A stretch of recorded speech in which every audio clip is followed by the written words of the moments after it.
What's up, guys? I'm Jeremy. I'm Jeff.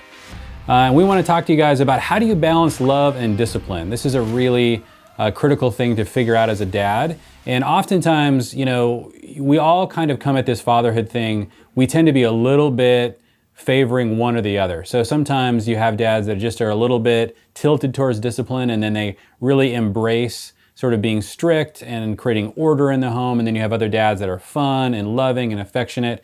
And, you know, one of the things that, and that can kind of sort of flow out of this idea that you need to express your individuality primarily in all aspects of your life. And one of the things that you have to embrace, though, as a father, is that you have to sort of increase the spectrum on both sides often. You have to become really good at being directive with your kids, and you have to become really good at training and disciplining your kids. You have to become very affectionate with your kids, very full of love, be more and more fun. And what really causes children to really feel at home and fall in love with their dad often is when you, instead of doubling down on one side or the other and being the fun dad or the strict dad, is to just increase both totally. Of those poles. And to the extent that you do that, you are growing in your fatherhood. And so if you find, don't sort of just give in to the easy area of I'll just be one or the other. Because what we live in a culture so individualistic, we just want to grab people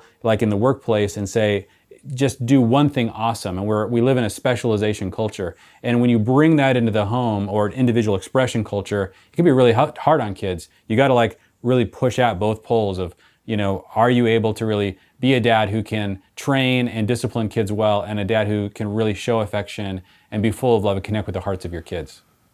Yeah, and one thing I'll add too that we're learning with our toddlers 2 and 4 is, and 2 it's a little harder. I think it's more once they're 3, 4, 5, but is to empathize. Now this doesn't change anything of the rule, but to actually put yourself in their shoes or to understand. I think we're really big on emotions don't rule, emotions aren't king, emotions aren't God. In our culture, sometimes they actually are, so they need to be regulated and dampered. But they are real, and so to let them feel it in a sense, not to let them feel it, go crazy, just let it out. But hey, I understand why you feel that way.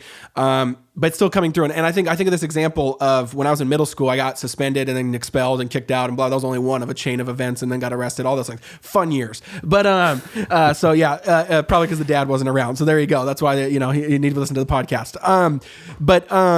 So yeah, I was just rebellious and all those things. But I remember through a principal who was more like a father figure, and I actually was a baseball coach of mine.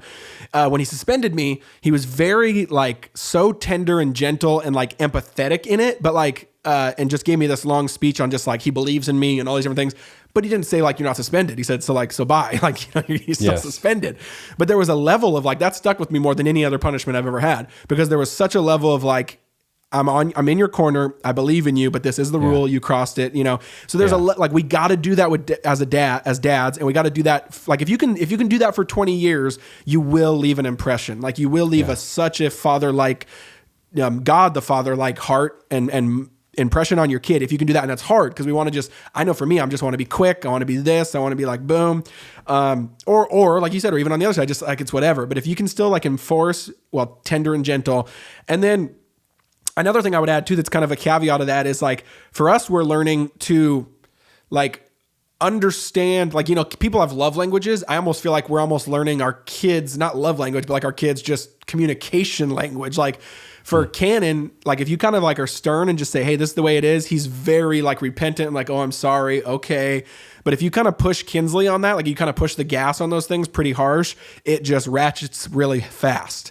Yeah. And so for us, I've just experimented the last couple of weeks of just hey, I'm not going to change anything I would discipline. I'm not going to change, but I'm going to be very much more give her some space for it, to feel it, to talk to me about it, to empathize with it. When I don't do that with Cannon, and he's fine. He's just he's more of a black and white. And when I've done that with Kinsley, it just doesn't climb that stepping stair of oh man, escalation. Yes. And so I just stuff like that of you gotta, not that you're being unfair, but I think you also have to understand each kid might be disciplined in some way differently. And that's actually how you love them. because it's showing you know them and understand them. And that gets back to the bigger point I started with, which is they'll leave with that when they're older, of like, he understood me and understood how I'm wired, but still wanted the best for me, not just like, here's the hammer, here's the law. And God applies the law in the same way to us, right? Like the law is spirit now. And so it's fluid, but yet it's still the law, right? Like spirit is the new law. Jesus is the new law.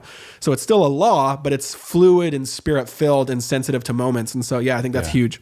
I love that. I love that story of your coach, that he wanted to make sure that you understood that he understood.